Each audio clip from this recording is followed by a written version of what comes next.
Okay, thank you. Thank you, everybody. It is 6 o'clock. Oh, it's 7 o'clock, 7:01 actually. And those of you who have been in my training before know that I'm kind of a stickler for the beginning of the time. So I apologize for being 1 minute late. But thank you all for joining us tonight. This training is going to be recorded. So we'll have this on our website. So tell all your friends to that weren't lucky enough to watch us tonight to check back tomorrow. We'll have it up there. My name is Catherine Carlin. I'm one of the regional directors for TVNC. And with us tonight, we have Monica Brink, who's also regional director. Monica's the wave, yay. Robin Napier is our tournament director. Yay, Robin. And we also have Margaret O'Connor. We're kind of giving her the night off. She's our regional training director. And I have shamelessly copied her slide presentation for tonight. So let me turn off my video so that you guys can concentrate on the presentation. I have put a couple things in the chat, a couple of resources that we're going to talk a lot about tonight, as well as just some kind of housekeeping things. So if you wouldn't mind, we're going to cover a lot of information tonight. So make sure that if you have questions, maybe wait until after the topic has passed, and you can drop your questions in the chat. Our hope tonight is to go through our presentation and then open it up to Q&A. And of course, if we don't answer your question, make sure that you email us at tvncdi@gmail.com. Let me see if I can not. There we go. And then we also in the chat, we ask that only the regional directors, tournament director, or training director answer the chat because this tournament's going to be different than how we've ever held it. And so I know that our seasoned team managers are eager to hop in and answer the questions, but we ask that you refrain from that because there's going to be some differences this year. So thank you for the time that you've spent with your teams this year. We know that it takes a pretty big effort on your part, and we hope that you have been rewarded by watching your team's creativity. As you know, TVNC and Dalrich will once again be paired up for this tournament. It's important for you to know that even though the teams will be mixed within your presentation site, your team will be competing only against other teams from your region. And like I said, we're sure you're going to have some questions. We're going to give you resources. And there's a lot of topics that we're going to touch on, but there's some topics have so much detail associated with them that really the best source is to go to one of these documents that we're going to show you about. So let's show you some of our resources that we're talking about. Let's start out with our website, tvncdi.org.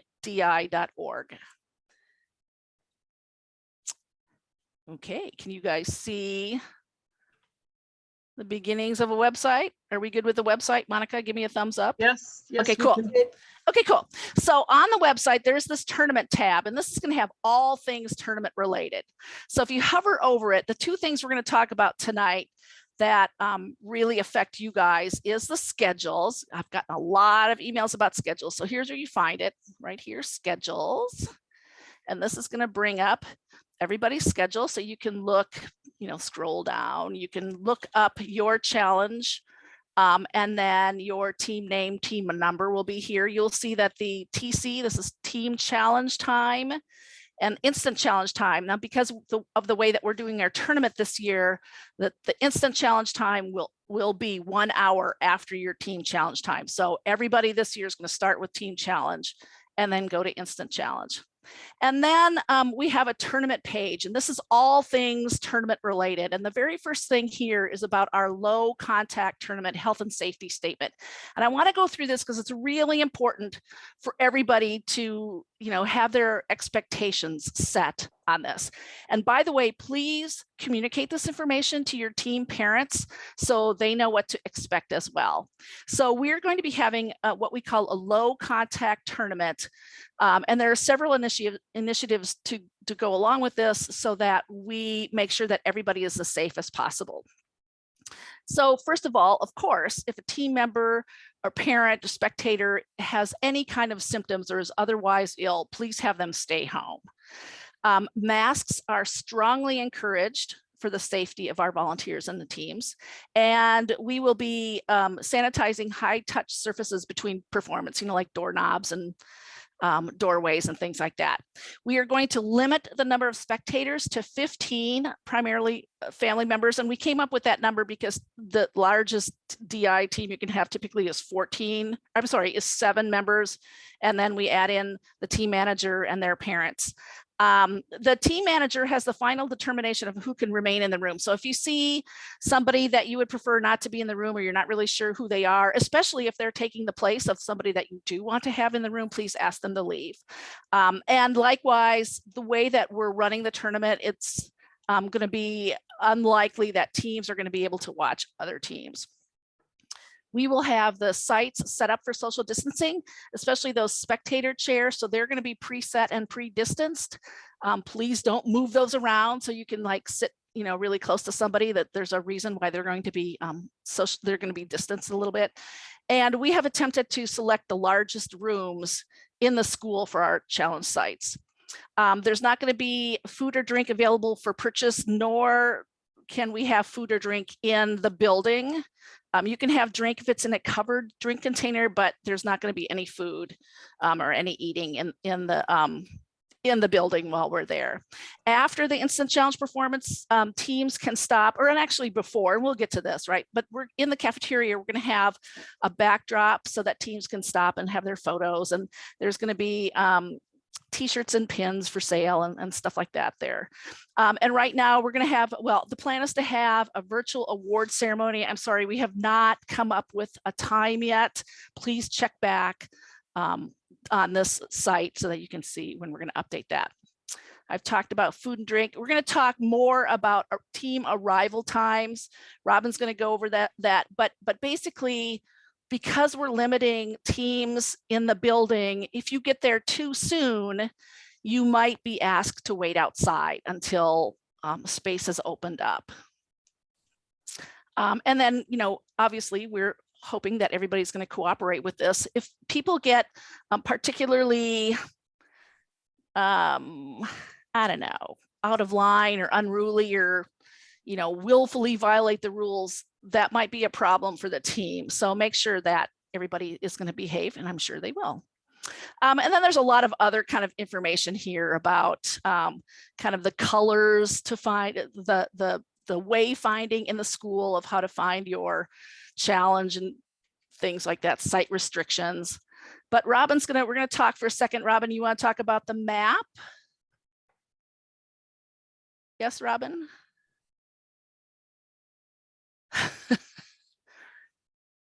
Are you there, Robin? You can talk about the map? I'm sorry. I forgot to unmute myself.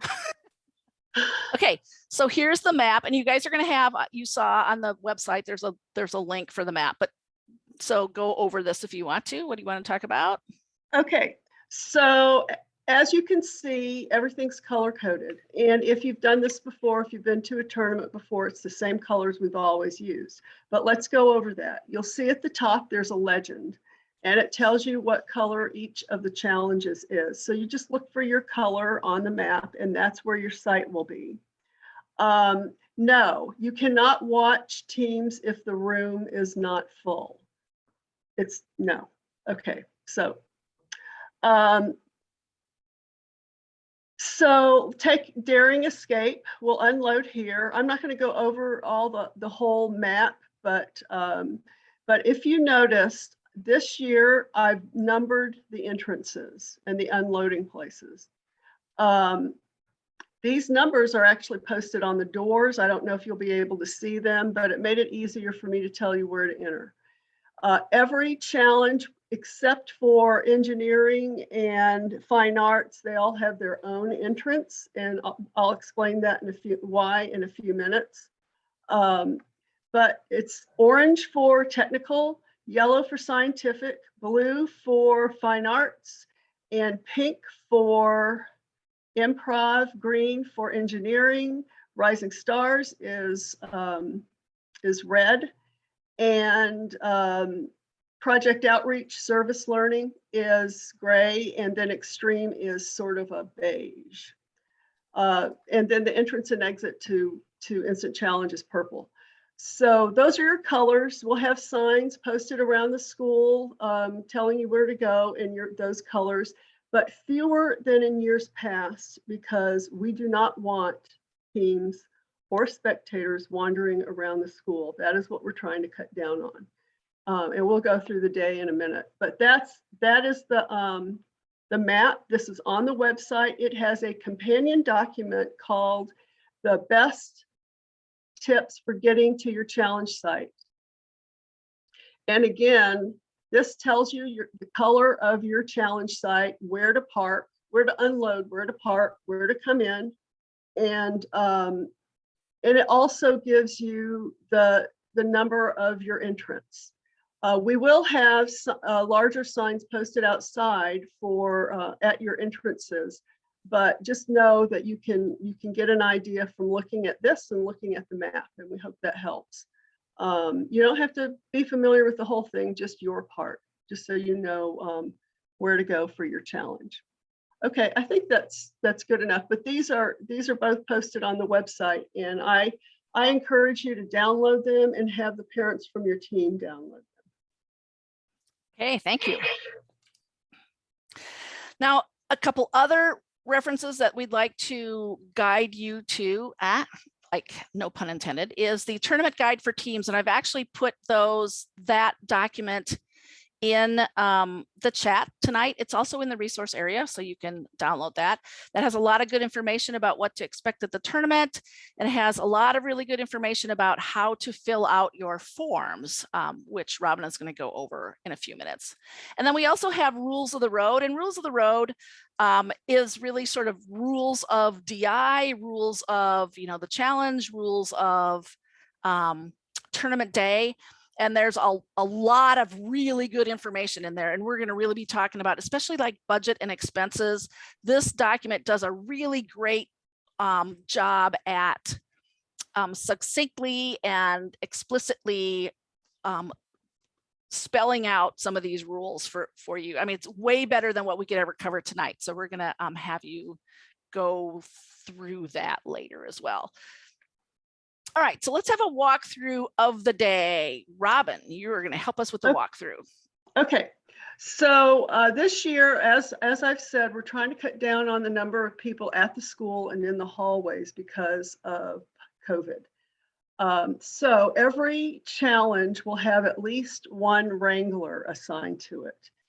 And that person will be monitoring the entrance to for your challenge. And responsible for escorting you, the team, and any spectators. We are asking that the spectators arrive with the teams.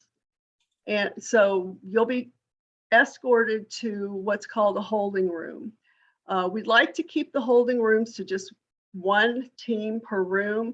So if it's full, if there's already a team there, your team may be asked to wait in the hallway until that team has gone. But anyway, so an hour before your performance time, if it's a regular challenge, an hour before your team challenge time, the spectators and the team need to arrive at the tournament site at that entrance to bring props in and get ready for your performance. You'll go to the holding room, and you should have about 20 minutes or more in the holding room. They can put their props together, put on their costumes. If they need a restroom break, they need to talk to the wrangler. And so they can go to the restroom, put on costumes. I highly recommend that since they know they're going to have their team challenge first, that they put on their costumes before they arrive at the tournament site. That'll cut down on the amount of time they have to get ready for their performance. So if your team is doing engineering, then the team needs to arrive 20 minutes prior to structured check-in time. Structured check-in time is always an hour before your performance time. And the same with extreme teams. If you have an extreme team, they need to arrive 20 minutes prior to your base camp time. And those times are on the schedule. So that should be pretty clear. The team will will go to base camp, and the parents will wait to enter the school when it's time for them to perform. You'll be escorted to the holding room area. Most of the challenges have a separate holding room. And from there, when it's time, the wrangler will escort them to the prep area.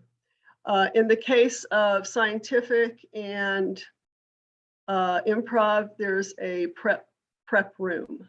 So they'll be escorted there. And then when it's time to go to the prep area, the wrangler will escort them to the prep area. Okay, next slide.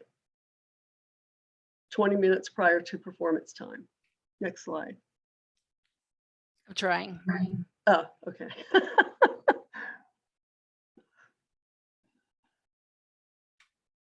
Oh, okay. Thank you. You see it? Okay. So from the prep area, the prep appraiser will talk to the team, and we'll talk a little bit more about that when we cover the online forms. The prep area appraiser will talk to the team, go over the expense report if the challenge requires one, and ask a couple of questions like, they'll point out where the extension cord is if they need to plug in. They'll ask them questions about their challenge solution, and they'll go over any problems that they might have with their paperwork. Then after the launch area, they do their team presentation. Then the appraisers will talk to the team members. That's always a big part of your competition, talking to the appraisers afterwards. Then after they're finished, after the appraisers have finished talking to the team members, the parents and spectators can help remove the props. This is really important this time, that the parents and spectators are there to help with that, because the team is going to have to go immediately to instant challenge. If there's time, the team can help move the props to the car, to the vehicles, but they probably won't have time for that.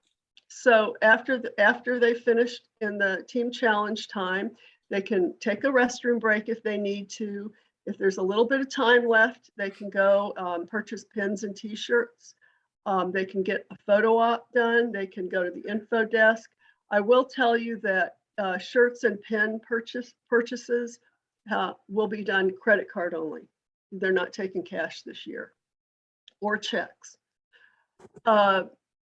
So your wrangler will escort the team to the instant challenge check-in, and at that point, the instant challenge wrangler or escort will take over.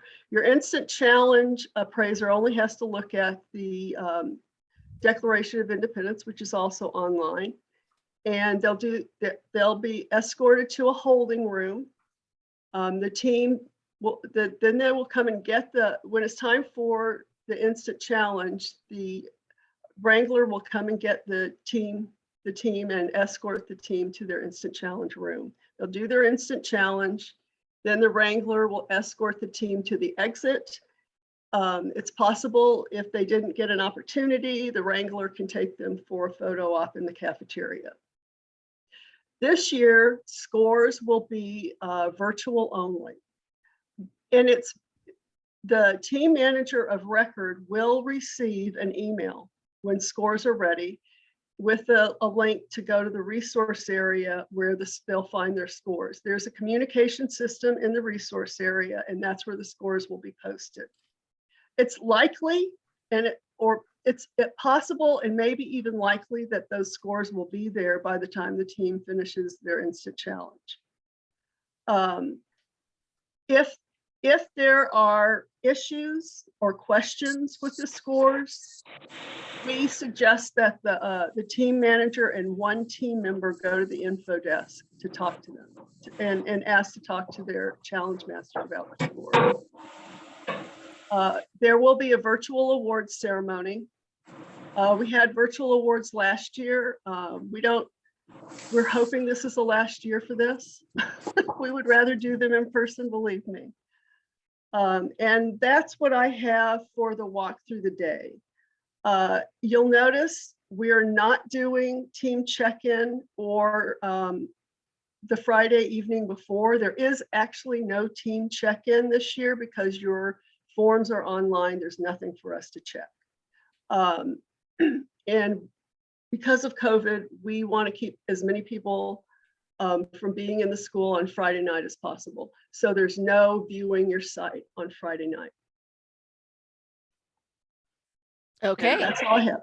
All right. Thank you. Now, can we ask everybody to mute? I'm still hearing a little bit of static. All right. So who is who at this presentation site? So just like you, appraisers work in teams. Your DI appraisal team is made up of volunteers who will help you prepare for your presentation, who are going to watch and time and evaluate your presentation. So the challenge master is the top expert in your challenge, and the head appraiser, it's their job to make sure the presentation site runs smoothly. The prep appraiser is going to greet the team manager and the team and check all their items like forms and props. They're going to tell you a little bit about the site and about the appraisal team and answer any questions that you have. The prep appraiser is going to communicate with you only on tournament day. We're going to talk about that in a couple of minutes too. And then you're going to have challenge appraisers, and they're the ones that are going to be evaluating some of your required elements of the team challenge, including team choice elements. They're also going to review your online forms. And then after the presentation, these appraisers will talk to your team about the presentation. So be sure to show them and tell them about the things which your team is the proudest. I also want to say on this that even if they ask a team member, you know, oh, hey, I really liked your catapult, that's really cool. If the team member wasn't the person that was, you know, in charge of doing that, it's okay for them to say, oh, you know what, I didn't really work on that, but Susie did, so ask her about that. So make sure that they know that they don't have to know, you know, the answers to everything. The engineering challenge has a couple of other officials. They're going to have a structure check-in person who's going to examine the structure. And then there's a weight placement appraiser who's going to monitor the structure testing during the presentation. The timekeeper announcer is going to introduce your team and will time your presentation. And then of course you have instant challenge appraisers who are going to score your team based on how well you did the instant challenge. And there's a lot more information about their appraisal team and volunteers, and they can be found on page 4 of the guide. Clarifications. There may have been clarifications issued for your challenge or directly to your team. Clarifications typically are editing changes made to the challenge materials, you know, to kind of tighten up some of the language, but it could be something major that could have an impact on your team's solution. Published clarification supersedes rules of the road and the team challenge, as well as a team clarification. And every team is expected to know the published clarifications for their challenge. Robin is going to spend a few moments talking to you about the online forms. okay. First of all, I want to go over, you know, the environment basically, and we've been talking about it, so you probably don't have a lot of questions about this. All of the forms, all of them are online in the resource area. There are no paper forms for you to bring to the tournament. Everything's online. The challenge solutions, of course, are presented in person, and the communication of scores with the appraiser is via the resource area messaging system. And we are setting up Wi-Fi for teams to use so that they can easily access the resource area. Questions about the scores are in person. If you want to talk to your challenge master or head appraiser, you'll come back to the head appraiser and ask to talk to that person. I'm sorry, not the head appraiser, the info desk, and ask to talk to that person. We'll all have each other's phone numbers so we can get in touch with them. And again, awards will be virtual on February 19th. One thing that I want to address that I probably should have said, you guys need to be reading rules of the road. If you're asking about whether or not your parents can come in and watch Instant Challenge, you need to read rules of the road about Instant Challenge, because parents are never allowed to watch Instant Challenge. One team manager of record can watch. And if you have two teams competing in a competitive challenge, then you can only watch the last team you perform instant challenge. So that is actually in rules of the road. Okay.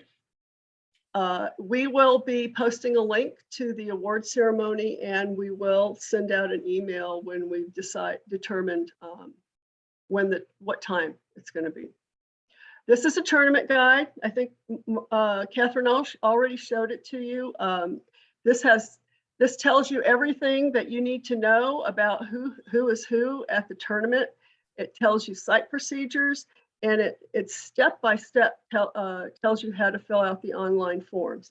Those of you who competed last year, this is going to be a review for you because it's pretty much the same thing, only you don't have to submit a video. Okay. And let me just break in and say, really, truly, the how-to in the tournament guide for how to get to the resource area and how to navigate in the resource area and how to fill out the forms and what forms you need and blah, blah, blah. All of the information is really, really spelled out in that tournament guide. So definitely get that. And in fact, I don't really have a whole lot to add to that because everything that I know about how to do it, I got out of this tournament guide. It really, I mean, DI has really done a good job on this. So I really, but to make you feel a little bit better about it, it is all about the resource area. You sign on to the DI site, and this is the, what do they call this? They don't call it the landings. Dashboard. The dashboard. Okay. This will be your dashboard, and it looks pretty much the same for everyone. You'll click on My Tournaments, and okay, and it takes you to another screen after you, okay, next screen. Sorry. And this is part of the next screen. It's not the whole thing, but you'll see this little lifesaver at the top. That's a help button. So if you need help, you'll click on that. But this screen lists all of your teams and their tournaments. At this point in time, you should only have one tournament, the regional tournament. And you might have multiple teams, so you need to be careful and make sure you're filling out the paperwork for the right team. It's all the same forms that we've had in the past. They're just online now. And they're really easy to fill out. TDF is the tournament data form, and you can find an example of what's on that in the back of your challenge. The expense report, as Catherine said there, the expense report is spelled out very clearly in Rules of the Road, how you fill that out. There's a team challenge prep list, checklist where you will confirm your Declaration of Independence and submit. Then TC messages, this is messaging system for the team challenge. We're not really using it because we're not communicating that way this year. And then the IC prep, that's also a checklist. So these are color coded. So each time you fill out a form, it will change colors. Those little boxes will change colors. Light gray means that you haven't started. And red means that you've started, but you haven't submitted anything, which is fine. You might want to fill out a little bit and then you'll need more information. So you'll wait and come back later. Then it turns to yellow when you've submitted. Now be careful because once you've submitted a form, you can't change it until you get to the tournament. You will not go any further than submitted before you get to the tournament. We've established what we're calling a soft deadline of 11:59 p.m. on February 16th. If you have all of your forms submitted by that time, the prep area appraiser or the challenge master one, excuse me, will check your forms. And if there are problems, they'll just make notes that there are problems. And those will be reviewed with you in the prep area. They are not going to communicate with you about any problems beforehand. I can tell you what the most common problem is, and that is people double dipping on their elements, using the same, like making a costume. A costume is a scored element, and they use it for a team choice element. That is the most common problem that I have heard of challenge masters say. Anyway, the reason you might want to do that is it will save you some time in the prep area if they already have notes about what the problems are with your forms. Then later on, forms have been, if they find a problem with your forms, they're going to change the status to resubmit so you can update them. And then when everything's ready to go, it'll change to green, and that means the appraisers can go ahead and appraise. Just so you know, every team manager is expected to bring a laptop or a tablet to the tournament. If you have to change your forms, you are not going to want to do it on your phone. In fact, I don't think it'll be possible to do it on your phone. There are outlets. We will provide you with a space. We're not going to, in fact, the prep area appraiser will have a laptop. We're not going to provide you with an extension cord for your, you need to make sure that your computer is powered up before you get there. You shouldn't have to use it so much that the battery's going to die. Okay, so dates are important. If you want to cut down on time and prep and make it easier, submit your paperwork by 11:59 on February 16th. Like I said, the prep area appraiser is not going to communicate with you if there are problems. The submission deadline, this is a hard deadline, is February 18th at 11:59 p.m. Didn't put PM in there, but that's basically you have until midnight before the tournament. So hopefully you're not going to be working on your forms any later than that, but that is a hard deadline. After that time, you will not be able to make any changes or corrections to your forms, and you won't be able to submit them. And teams that have not submitted their forms at that point will not be able to perform. So watch the dates and times. Okay, next. I think that's it. Okay, thank you. And like I said, I just really want to impress on you. This seems a little daunting at first, but it's really easy. They've done a really good job to make those online forms really simple. And let me tell you, it is a lot easier than filling them out and keeping track of 6 copies of everything. That's right. 2 copies in the glove compartment, a copy in the trunk, a copy. Yeah. Mail yourself a copy. Yes. Those days are over. Let's talk team choice elements. So team choice elements give your team members a chance to show off their skills, their talents, their interests, and areas of strength. Your team may create anything you wish for team choice elements, but it cannot be something that's already scored as part of the challenge. And Robin just talked about that a little bit. So they need to be part of the presentation, but they must be capable of being evaluated as a standalone item.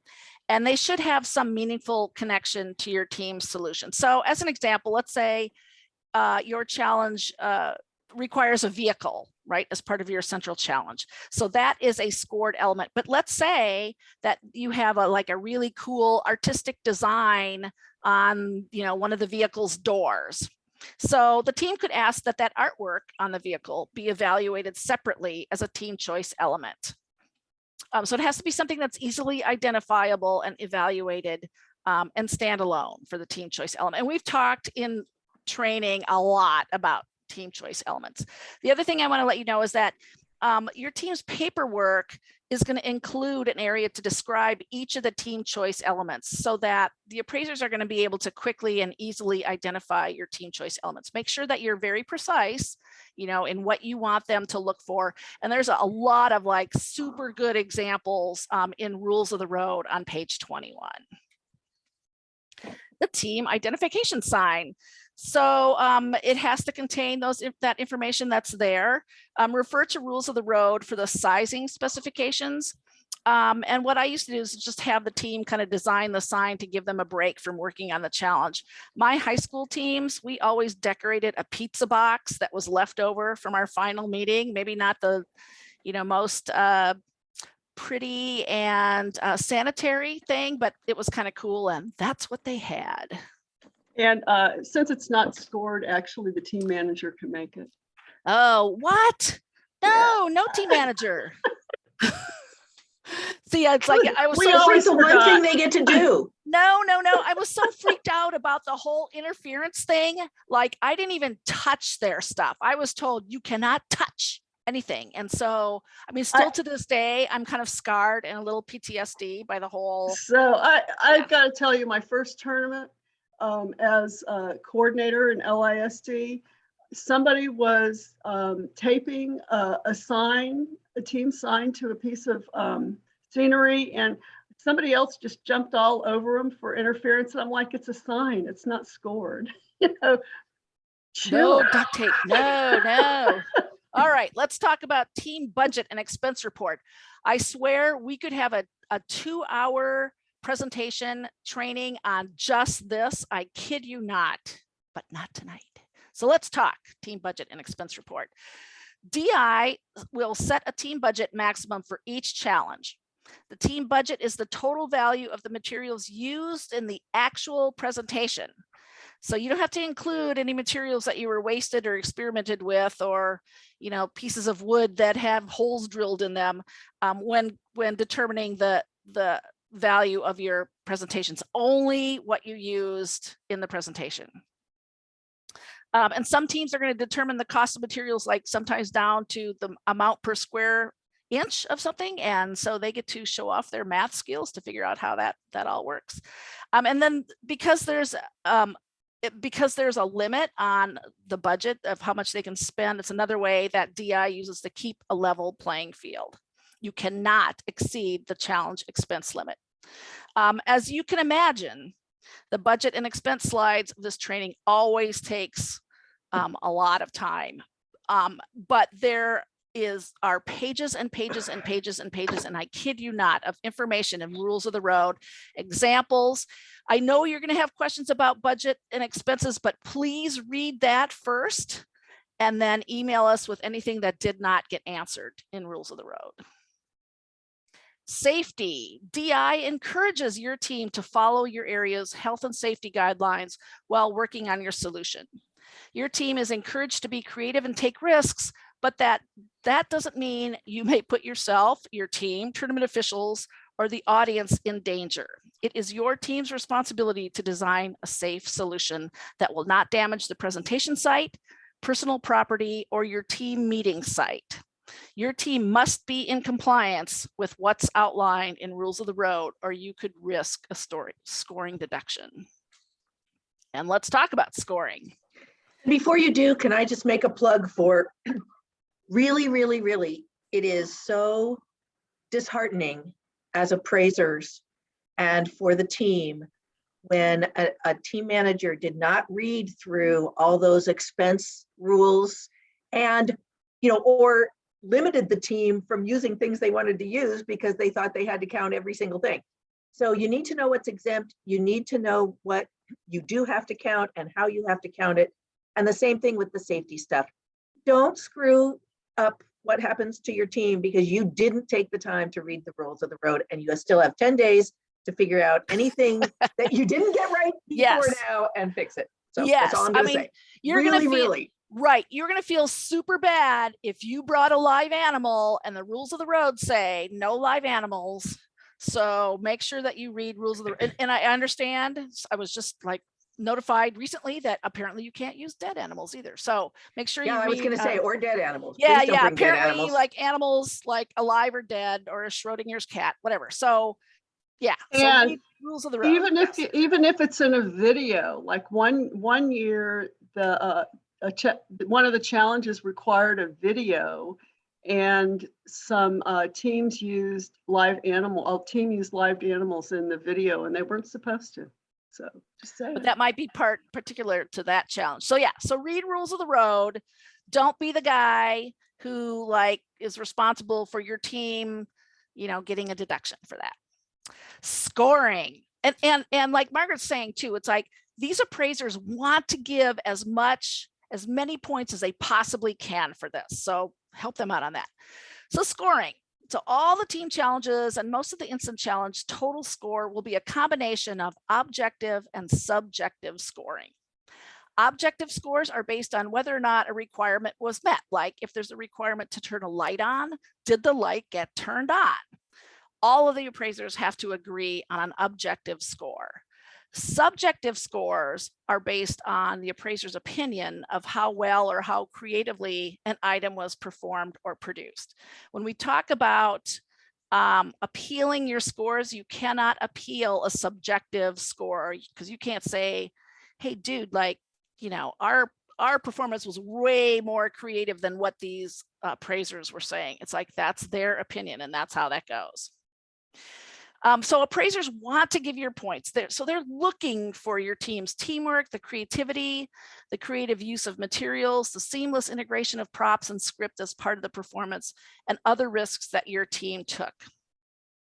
And your appraisers have been trained. They just spent 4 hours in Yes. training last Saturday, and they have a lot of tools, and no appraisal team is like brand new to DI. There's always experienced appraisers as part of any appraisal team. So your team is in good hands, and truly Yes. everybody understands the philosophy and the whole idea of being an appraiser, with praise being a central part of that. Yes, and I remember my first training, my first year, Margaret made a special point of that. Appraiser, this is not a judge. There's nothing punitive about this. We are looking to give points, not take them away.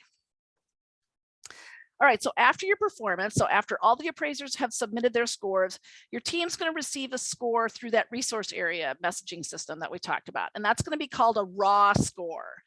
And that's going to be reported scores as they have been assigned by the appraisers. The raw scores that you receive are going to be preliminary because a variety of things like math problems or something could cause the score to change before they're finalized. You should receive a score within an hour of the performance, unless you're early in the day, because like early in the day, we're still trying to kind of work the kinks out maybe a little bit. But you should get scores pretty quickly. And the head appraiser and people are there to sort of monitor the room to make sure that, you know, that scores are being submitted on a regular basis. Ultimately, your team's going to receive a scaled score, and this always kind of trips up people. So the scaled scores, like the raw score, gets adjusted proportionally in each of the scored sections to reflect the team's total score. There's a whole big category and paragraphs on raw and scaled scores starting on page 30 of the guide. So please take a look at that. If there is a scoring concern, there is an appeals process, and Robin touched on this a little while ago. So you need to bring it to your attention to our attention within 30 minutes of receiving your raw score. At that point, the team manager and a team member may re-enter the school. Remember, we've talked about the Wranglers are, you know, leading your team out, but once you get the score, you know, you might want to come back in. Anyway, you can come back in the cafeteria and speak with someone at the info desk, and they'll let the challenge master know if there's an issue. Please refer to page 45 of Rules of the Road to see what kind of scoring issues are appealable. Before you leave scoring, can I just say something real quick about Rising Stars? I know we have some Rising Stars Thank you. team managers here. So Rising Stars, you will still be submitting your forms online, just like competitive teams. And you'll be receiving your scores. It's not a score. It's really a feedback form. It looks very similar to your tournament data form or Starry Showcase form, with the feedback from the appraisers, and you'll get a sticky notes page. Our hope is that we will have those available to you before you leave for the day. But with Rising Stars, you'll be doing the instant challenge portion right in the room after the team has done their regular skit, their Monster Manners performance. The appraisers are going to leave while the instant challenge part is going on. Everybody gets to watch the instant challenge at Rising Stars level. We'll be conferring and confabbing about our feedback. We'll come back into the room after they're finished with instant challenge, and we will present you with an award certificate, a sort of best in show certificate, and blue ribbons.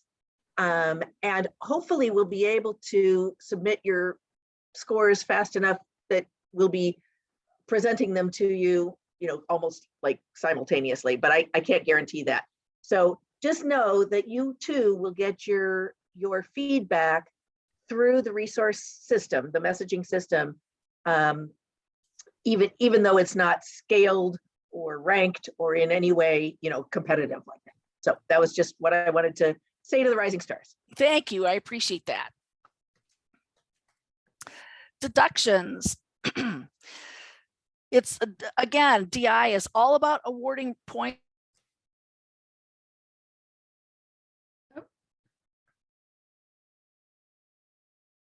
We lost you, Catherine. Catherine, are you there? Okay, maybe I should do this part. And like Margaret No. talked about. Oh, Catherine, we Yes. lost you as soon as you got to this slide. oops. Okay, can you hear me now?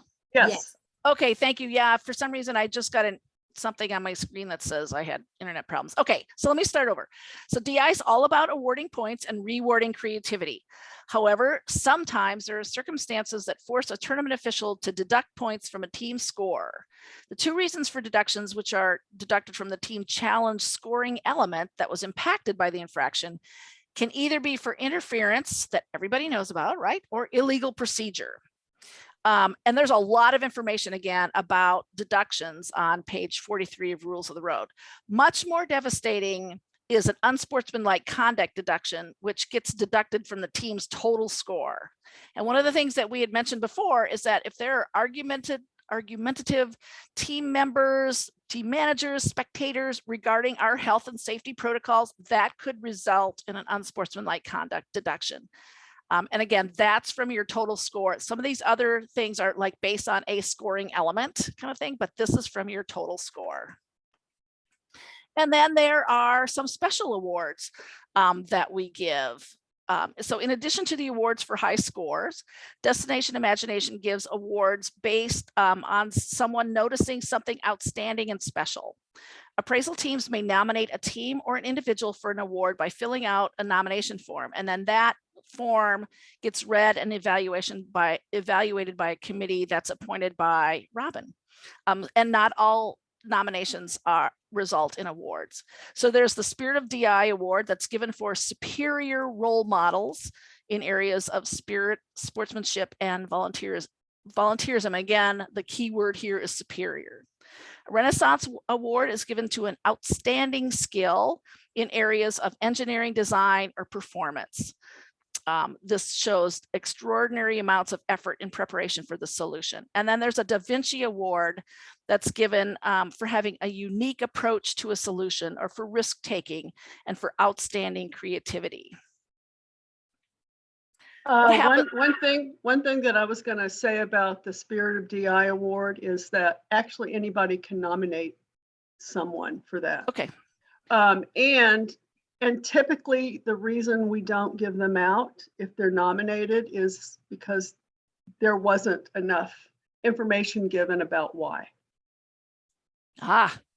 So be specific. Thank you. Then what happens after the tournament? So how do we advance to the affiliate or the state tournament? So the way that this is going to work for our tournament is that the first place in every challenge level, right? So every like elementary technical, middle level technical, senior level technical, scientific, fine arts, improv, engineering, and service learning. first place in every one of those categories will advance to state. Early learning does not have an advancement. They're considered a non-competitive type team. And then for Texas Extreme Creativity, we think it's first to third place, but we have not received a confirmation on that from Texas DI, but that's what it has typically been. The state tournament is at UT Arlington, and it is in person and open to spectators. I highly recommend going to this tournament and hanging out and seeing some super amazing things there. So if you've got that weekend open, it's at the end of March. Make sure you take your team and take a look at some of the really great things other DIers are doing. And there's a lot more information there on the Texas DI website.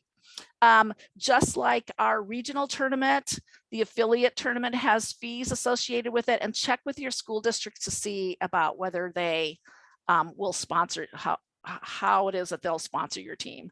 And then typically there's a going to state type meeting to tell these advancing teams like all things pertinent about what they need to know about going to state. So that is going to be a meeting that's going to be virtual, and it'll be held later. We don't have a date for that yet.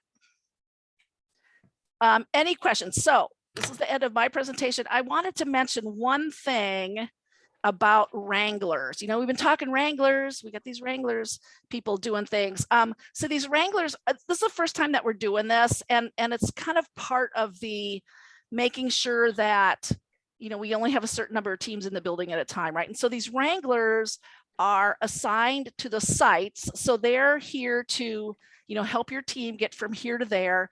This like all works out for us on paper, but I think what I'm asking is to show us a little grace on tournament day. It might not work out the way that we have it in our mind right now. So hopefully it will, and there won't be so much pandemonium, but we're all DIers and we're going to kind of figure it out, right? So how are we doing in the chat?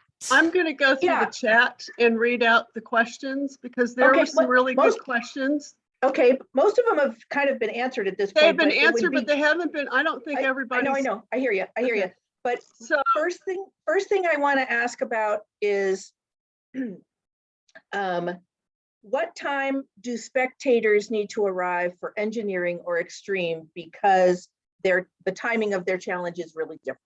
you know, something that's explained in the best tips document. Okay, good. And there is a typo in the best tips for improv, Is there? no, service learning, and I emailed you about it. Okay, good. Thanks. Okay, so that, yeah, take it away. Okay, so and there's another document out there. I'm not really sure it's been posted. It's sort of like a tournament guide specific to our tournament. What's it called? Anyway, also really good to read.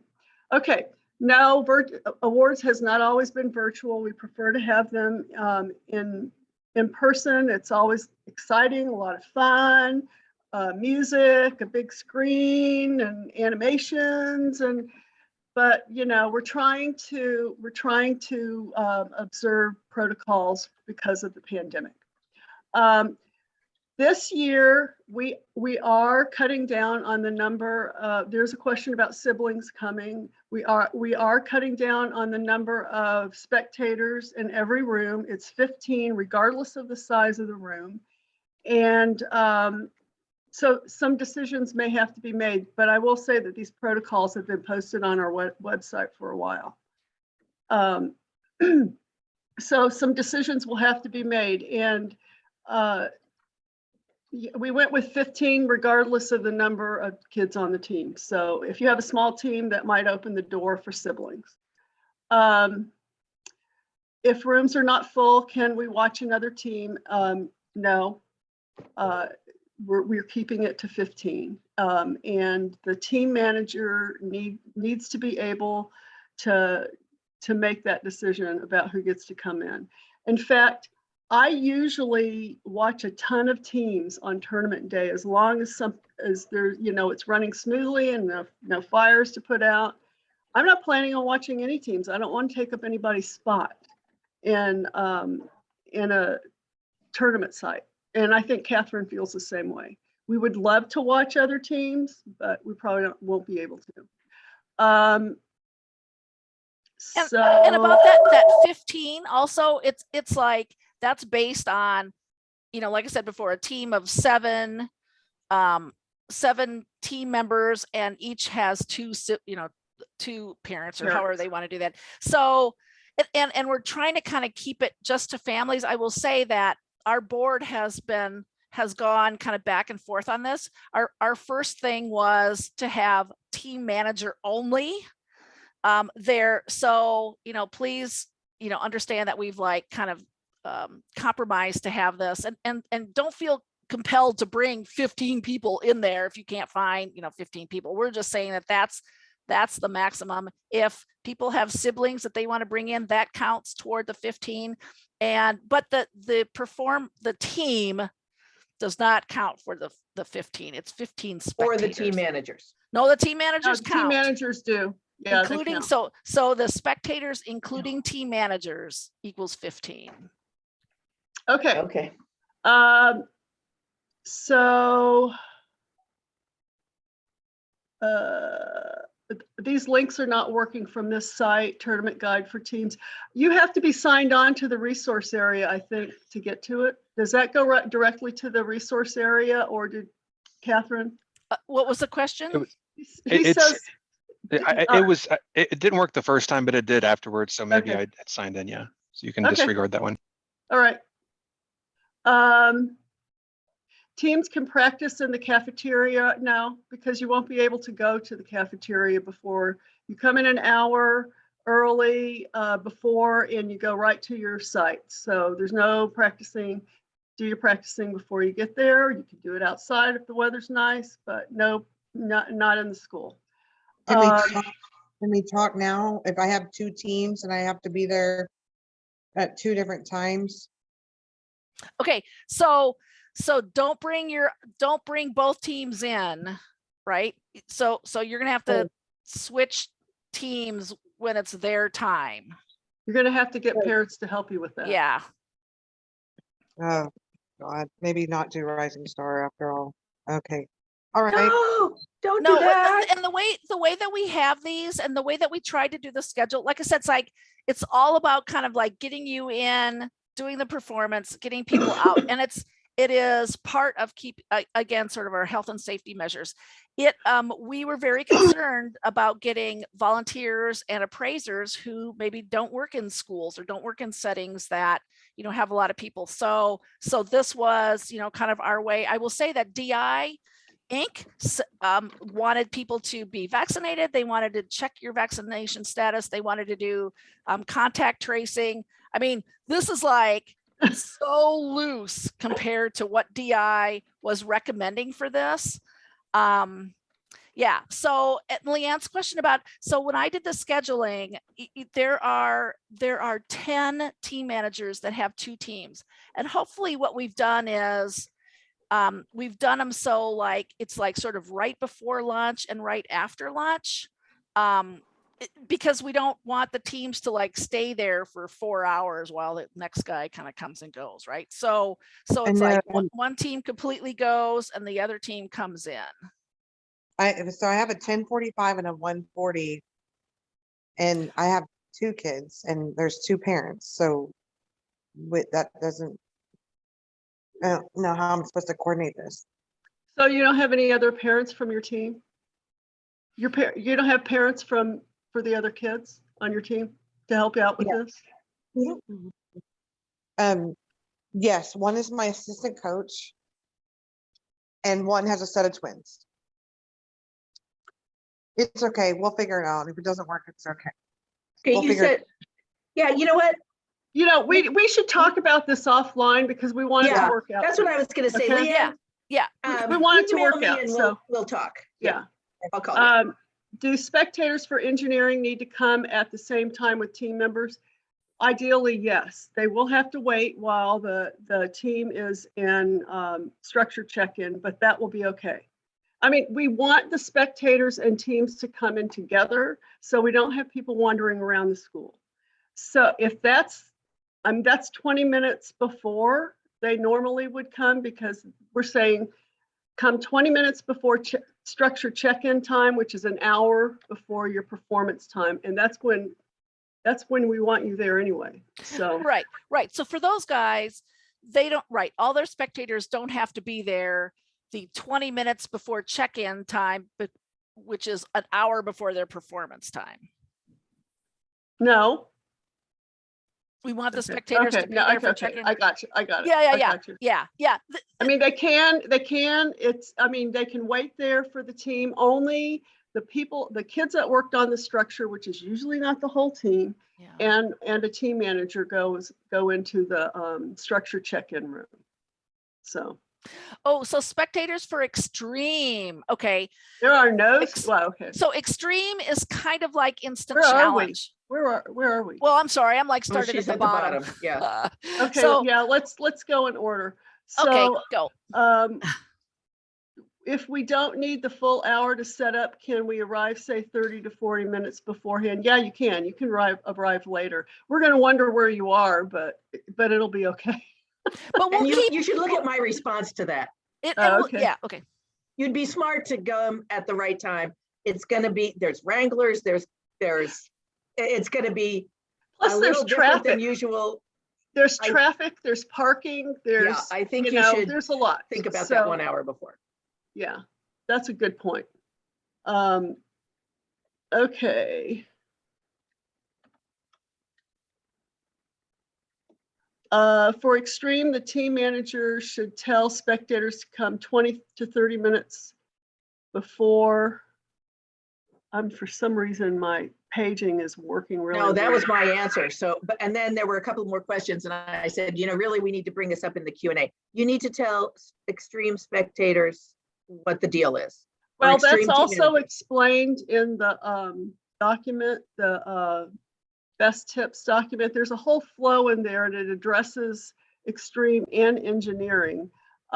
Extreme teams have to check in, have a base camp check-in, which I'm not sure how much time that is ahead of their performance time, but there's a base check-in time and there's a performance time. The team checks in at base camp. They come in 20 minutes before their base camp time just to get there on time, and they'll probably have to wait a few minutes. The team manager can come with them to the base camp check-in, but cannot go into base camp with them. So they'll have to leave. The team, the spectators will then come in about 20 minutes prior to performance time. So you just need to look at the schedule. The team comes 20 minutes before base camp time. The spectators come 20 minutes before performance time. And I couldn't tell you how long they have in base And camp. then let me just say something about extreme. So extreme is a lot like instant challenge in that we do not want, don't want other teams watching another extreme team's challenge. Does that make sense? Yeah, So that's for sure, like only people that are with your team should be, and they should ask that like before your team's about to be presented, because they'll say is like anybody here that has an extreme team, and they'll make them leave because they don't want to give their team and we're an not supposed to have spectators aside from the family anyway, so. right. But something I don't know that we mentioned about instant challenge is it's super secret. The team does not talk about the instant challenge with anybody except themselves and their team managers. And that includes their parents, because we have had horrible situations where parents didn't, posted on Facebook something about the challenge, and that can disqualify the team.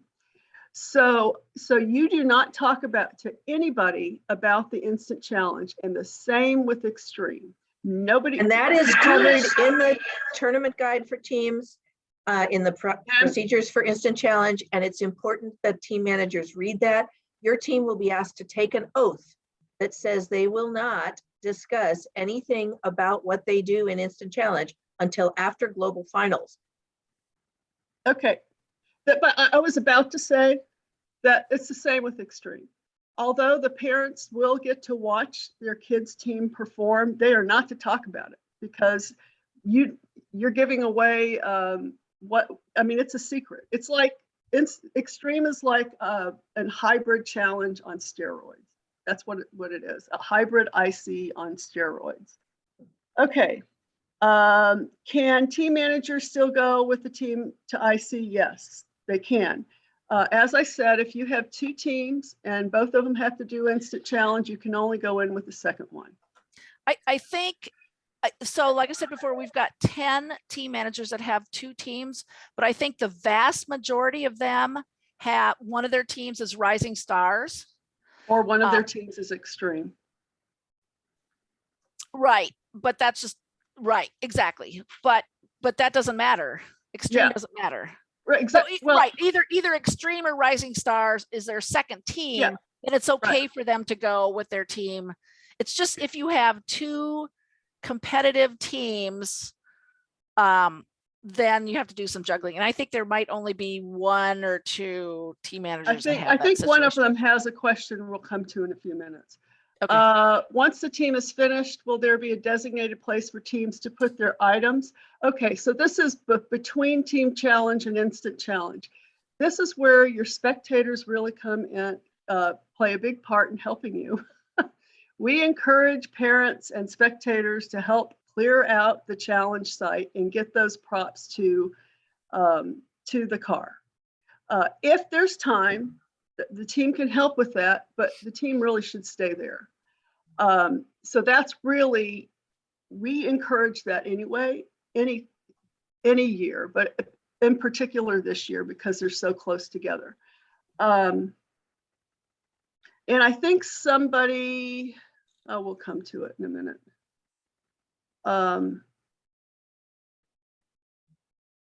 So once the teams have finished IC, can the team members leave? Yes, just want to take the teams, wait a minute. I'm having trouble paging this through this. Once the teams have finished IC, can the team members leave? Just wanted to plan for families if they need to pick up their kids. Well, their families should be there because they just watched their team perform. Well, but not right after instant challenge. I know, That's but going to be an hour and a half after. Yeah. Yeah.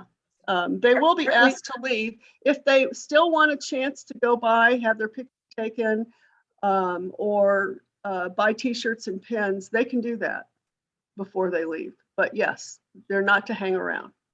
Okay.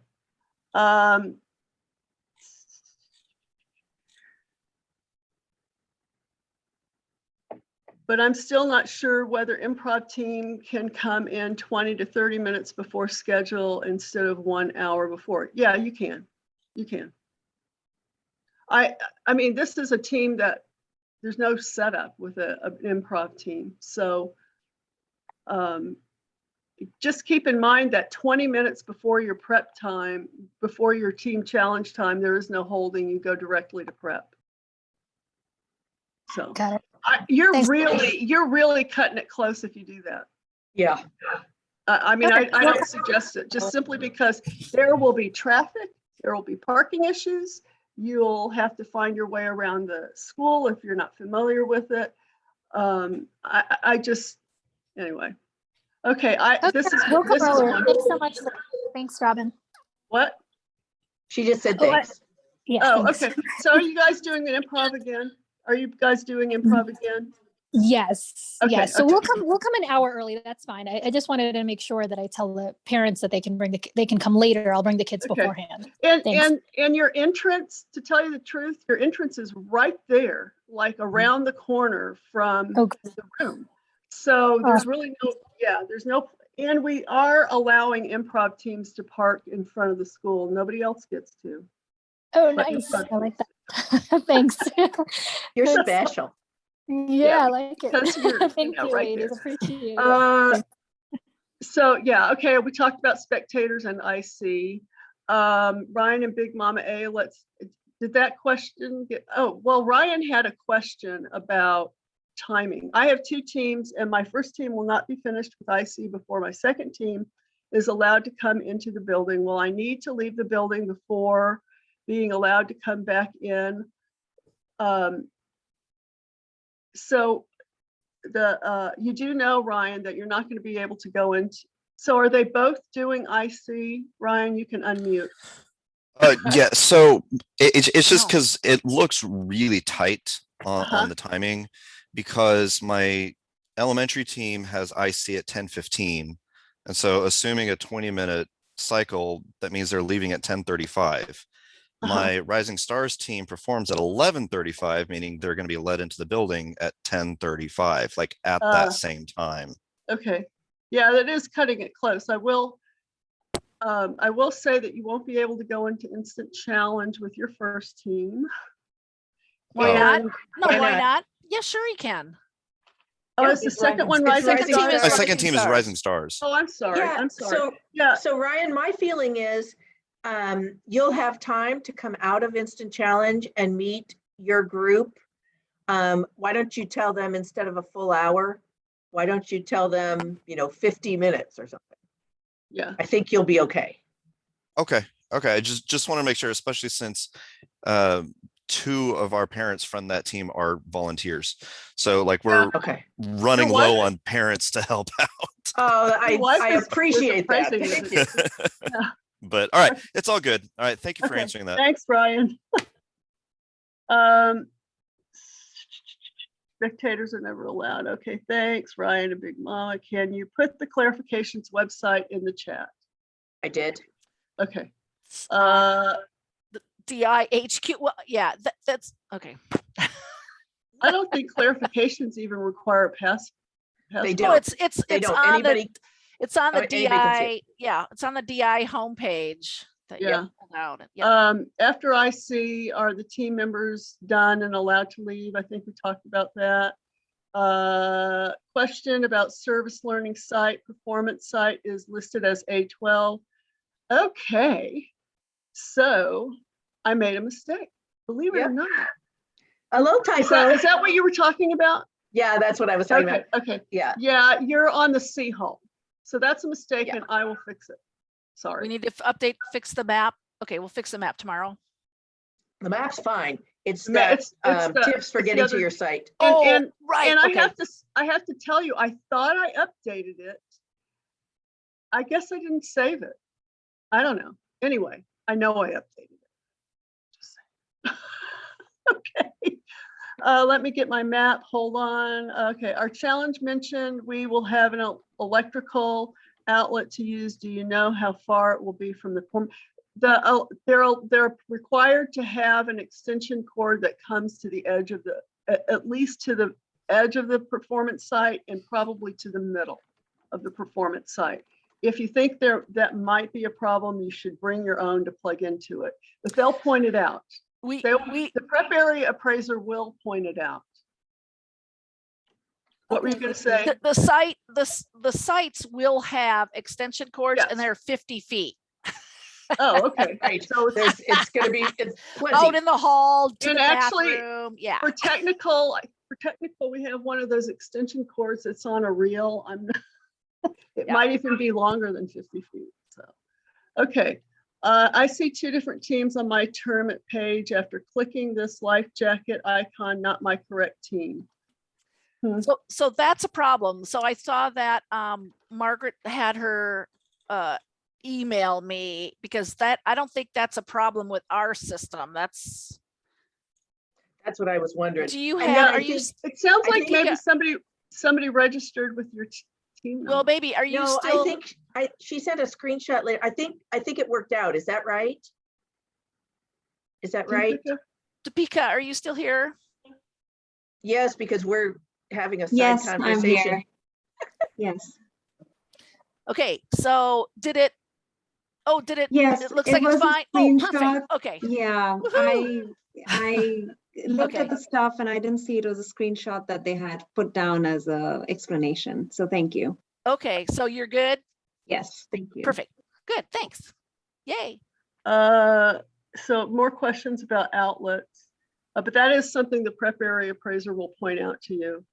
The Wi-Fi code will not be available until the tournament. I'm not really sure how we're going to communicate that. We'll have to figure that out.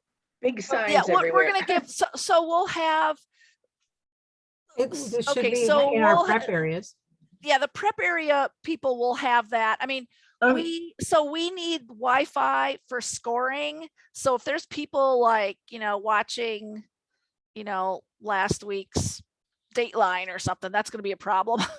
So the prep appraisers will all have the Wi-Fi. So that's really the only place where you guys will need, where team managers could possibly need to access. I thought that I asked them to set up 3 Wi-Fi codes. Yeah, they're gonna set that up, but we don't have that information now. Yeah, but they'll set up one specifically for teams. So- That is not what we told them. Really? It's No. not? It's not. Okay. It's All right. well, yeah. Yeah, it's 3 for us, and then we can decide how we want to Okay, deal that. But Okay. yeah, we'll All right. have that available for Okay. you guys. And a good idea Um, was that Wranglers possibly have that. The code. Okay, let me write that down and Yeah, I think that's a good idea. remind ourselves. Yeah, okay. Good idea, Yeah, Pooja. it is. Are outlets and extension you. cords available to all? Yes, except for Improv. Improv doesn't have electricity. I mean, not to use in your challenge site. So, and I think Extreme, I'm not sure about Extreme. Challenges are just certain ones, is this and Rules of the Road. What is that?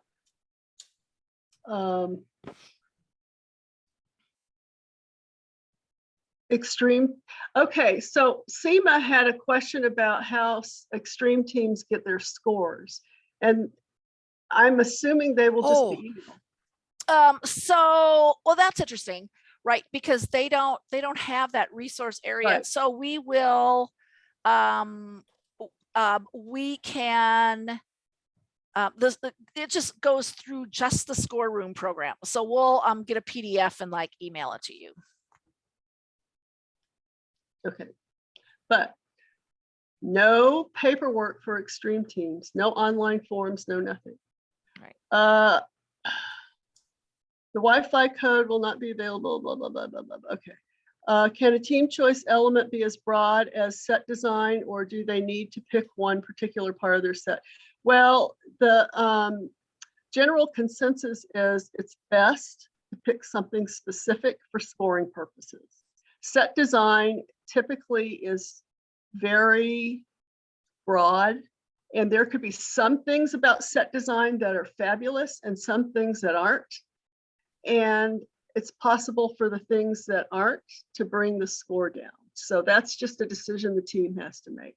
That's what I answered. And I Oh, also okay. said that sometimes maybe the team has done something thematic throughout, all of their pieces and parts. And I've if seen they that too, call yeah. out, if Yeah. they call out that thematic thing throughout the set design, that could be unusual and interesting, but Yeah. it'd have to be really good. Generally, my response was the same as Robin's. Yeah, I remember a team one time that everything that their costumes, scenery, props, everything had a relationship to the word pop. And that was what they used for one of their team choice elements. And I think that Did you just I say think they got a pot? perfect score. Did Pop. you say- Pop. Pop. Oh, pot. P. Pop. P. Pop. Pop. P. Oh, okay. I'm like on a different program. Okay, Yeah, never mind. Okay. yeah. She's been taking too much CBD. Nope, I'm not making that sign. They can have fun with that. Yes. You thank go, Yep. Nicole. Yes. Yeah. Can parents I was help gonna move comment on props that. into the building or between rooms? Yes, absolutely. Parents should help their kids move their props into the building and even into the holding room and out of the holding room into the launch area if they need help. What you can't do is help them put them together. That is absolutely forbidden. That's interference. That's right. So- Whether it's in the holding area, whether it's in prep area, or whether it's in the launch area, if you are helping them Yeah. assemble Or things, even giving them direction to Yes. assemble, because I Or- have seen teams get deductions for that. or combing their hair or putting on makeup. You know what, let's talk for a second about that launch area, because like when we do this in person, Margaret has us go from like stage to stage kind of thing of this. So when we talk about these props, like when you drag them into the performance area, there's going to be like a little side kind of thing off the side of the performance area. It's going to be called the launch area. So parents can move their props there, but once they're there, only the teams can schlep them onto the performance area. And so they're all going to be standing with their props in that launch area. And then the timekeeper announcer is going to say, okay, your time begins now, whatever. And then they're going to start pulling their stuff out. and that's all part of their 8 minutes. that's part of their 8 minutes. So it's a really good thing to practice yeah. exactly what gets stacked where in the launch area so that it makes sense for the team to systematically or efficiently pull things into and set them up in the performance area, which is usually a few feet away. Oh, and Yes, actually 8, 10 sometimes feet away. it's part of the performance area. So So it's not it can be. necessarily going to be taped off. And there's nothing in the I had a question about that the other day. There's like nothing in any documentation that says how big it is or how far it Yeah. is and stuff like that. Right. But it's important for you to have your team practice doing that, right? Because you might have like a performance that's 7 minutes and 50 seconds and you're like, we're good, but it takes them like 30 seconds to schlep their really heavy props into the performance area. And then all of a sudden you've gone over on your time. And when you go over when you get to the timekeeper is going to say time and they have to stop right away, right? So hopefully, yeah. So make sure that you guys kind of practice that. Yep. And you want to really read the part in the rules of the road and the tournament guide that talks about scoring and what is scored if it happens or doesn't happen during their time slot. So that's real important. Good point. Okay. Don't wait until the 16th. Okay. No budget for Rising Stars, not necessary for an expense report in Rising Stars. Tape on the floor for Rising Stars. Margaret, do you tape the floors for any reason? What we do is we have plenty of room. We will have the launch area kind of taped off, and then we'll have like a downstage, end of stage, mostly so that the appraisers don't come too close, so that the team has plenty of room. You will have more than the 8 by 10. Oh, and by the way, we talked about masks. I don't know if this was mentioned. We are encouraging everybody to wear masks. There is no mask mandate. If the kids wear masks, they obviously get to take those off to perform. No special awards for Rising Stars. Their certificate recognizes something different and unique that they did. Or super creative, best use of a kitchen utensil.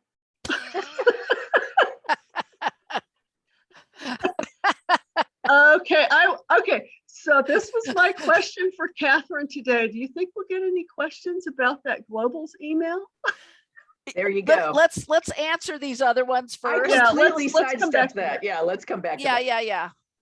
Clarifying each team is allowed to have 15 spectators, not including team members. Yes, that's right. That's right. It's spectators, not team members. Okay. Wonderful. Thank team you. manager and spectator. Yes. Yes. If we have prepaid for shirts and pins, who will be giving those to us? So I think some of these have been answered, Robin. Okay, we have a large and area in our Rising Stars. Well, and Ken is gone, so he's gotten the answer to that. T-shirt and pen. Oh, somebody else might want this answer. Okay. That's right. T-shirt So, and pens okay. are a table. Yeah, let me go. So anybody that's pre-ordered pins and t-shirts will have those available for pickup near where they're going to be selling other pins and t-shirts. So those will be batched by team managers. So if you had team parents order stuff on their own, one of the things they had to give is who's the team manager so that we can put them all. But these are for you to pick up. So, and we don't give any information about like, hey, you've got some stuff to pick up. Just make sure that you follow up with your team parents or you yourself. But they'll be batched and ready to go. If we end up with orders, you know, that nobody picked up, we will contact Well, you. yeah. We're not going to make a huge effort to get them to you. On Or the you'll receive a snarky email from somebody. So on the My Challenge program team tournaments page, when will the forms we complete go from red unsubmitted to ready? When you submit? Oh, I don't know when they'll go to green right there at the tournament, because up until that point, they're just submitted. And if they're clear, the prep appraiser will change it to green. yeah, they'll do that right in front of you. Right in So front of they'll you, say yeah. everything is fine, and the prep appraiser will say go, because you can't, the appraisers, it's not available to be appraised unless it's in the green state. I don't understand this question. So if engineering spectators come closer to team challenge performance, we are allowed to go get them. I don't understand that. They do not need to be there at same time with team, right? So- Go get so- them. So I think what they're saying, so we strongly encourage the spectators to come with the team. Engineering and extreme is a little weird because you got this other pre-business going on, right? So if you have people coming a little bit later, and just like tell the wrangler so that they can watch, because these Yeah. wranglers, and it's important to remember from that map, like specifically where your entrances are, because that's where the wranglers are going to be.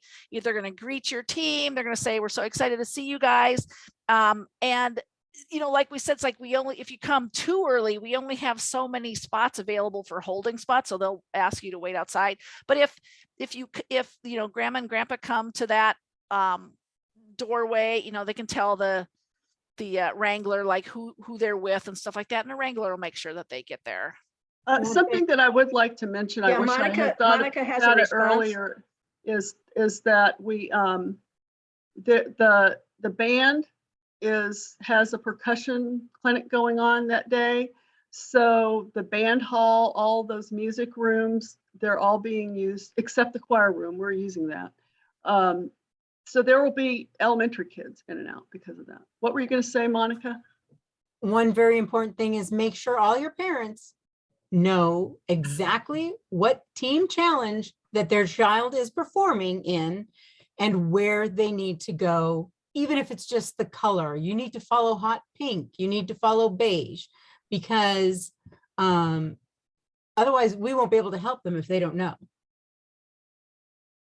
Okay, just Yeah, putting that out the there. info desk will have some information, but you're probably not supposed to be entering where the information. Right, where the info desk is. And that's just it. And you would be, we're always kind of surprised a little bit about what, like, because grandma and grandpa will come and the info desk will say, so what, school do they go to? And they won't have any idea, because like, why would they, right? So, make sure that they have, we used to have some piece of paper that says our team is XYZ, we're performed this time, look for the, red signs, our team is called the XYZ or something, and give that out to people that are, they're going to be your spectators. Tell them which entrance to come in. I mean, just kind of help them out, because these poor people are roaming the halls, looking for something.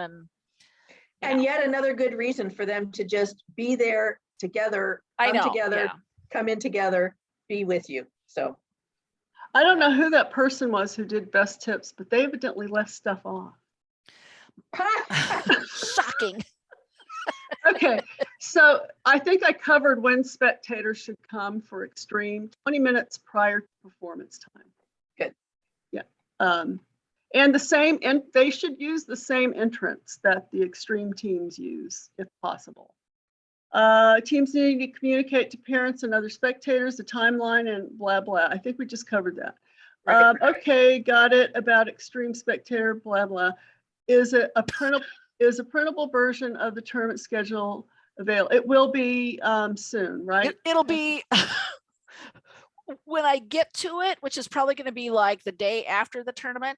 So keep checking back. Yes, it is my intent to have some human readable printable form of that, but I don't know, I was preparing for training, so I didn't get to Right. it quite yet. Okay, you can give it to Ray. Thank you all. For engineering challenge, since we might have different structure, will team be able to check the structure before submitting?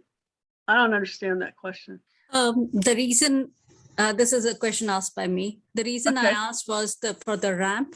We have built a ramp by ourselves, but I was just thinking, we have different structures. The team has built different structures. And if we can just test out which one is working better on the ramp. They don't get to will do we be able that to at do the that or tournament. not? Yeah, they don't get to test out Okay. multiple, they're gonna have to decide which one they want to go with. Okay. My suggestion, if they have multiples, to bring more than one, because occasionally there's a problem with one, and it's good if you have an alternative. We are planning to bring them, all of them. but Okay, Just but- to submit which one to weigh and which one to figure that out. I yes, was just curious yes. if we can test. So figure out your ratio. Yes, they are doing that too. So I was gonna say the ramp, the structure tester, all that stuff, that is all supplied at the tournament. You don't have to bring that stuff with you. You do know I- that, don't you? Yeah, Okay. yeah, yeah. Just want to But, make sure. but the ramp that we are using it's not the proper ramp. So we were thinking, if we- that's fine. Thank you. Okay. How much time do they have to set up in the launch area before time starts? Just a couple of minutes. They'll introduce the team, tell them the name, rah, rah. Are you ready?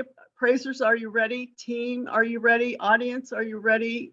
Time begins. And they can't do anything until time begins. And when time ends, they have to stop, even if they're not finished. Hopefully they'll be finished. Okay. Can they keep their mask on during the performance? They can if they want to. That's up to them. Is there a specific spot that the structure tester will be on? Yes, it will be in a specific spot. Can't tell you where. It's usually close to the performance area, but off to the side. Yeah, good answer.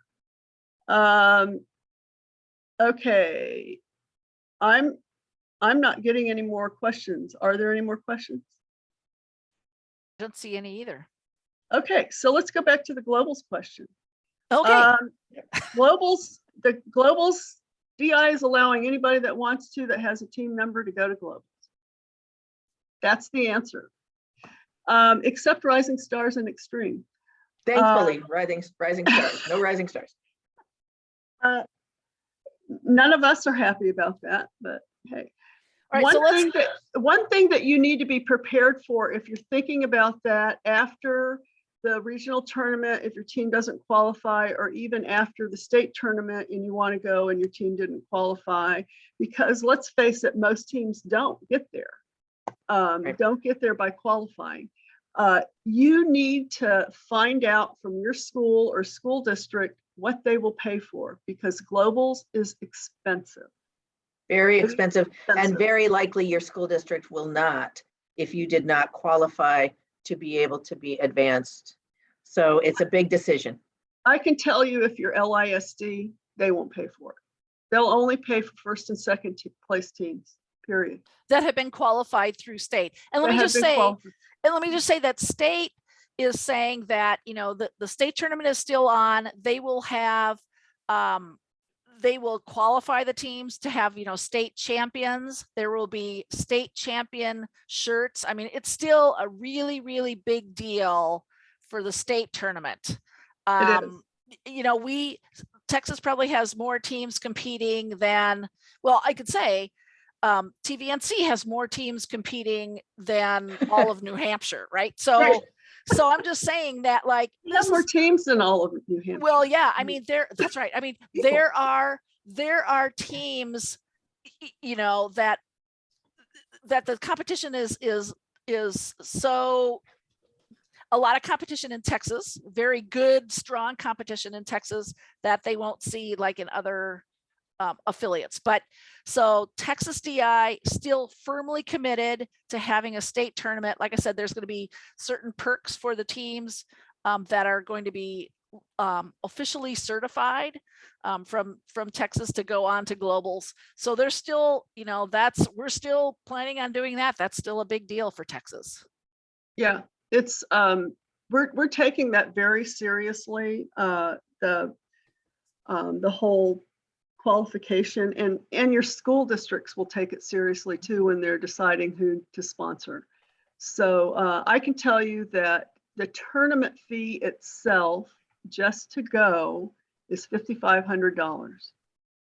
And you have to pay for hotel, meals, any money that you want to spend while you're there, that is not covered by that $5,500. Transportation, typically you have to pay to park there. I've only been once. We've only had one tournament in Kansas so far. So think very, very carefully about that decision. Especially before you talk to your kids. Yeah, yes. Don't make any promises to them, because your parents from your teams may not be up for spending that kind of money. So it is a lot of fun though.